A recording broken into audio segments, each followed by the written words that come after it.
Hello everyone.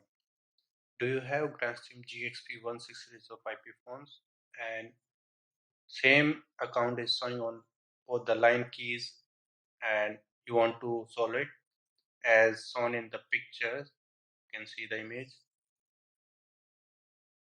So to solve this issue, you have to log in your IP phone.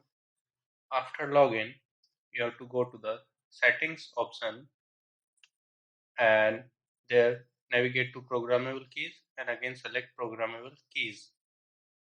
On the line keys, select the line keys 2 as a account 2 and click on save and apply.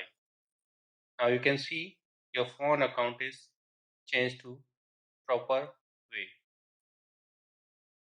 Thank you for watching this video.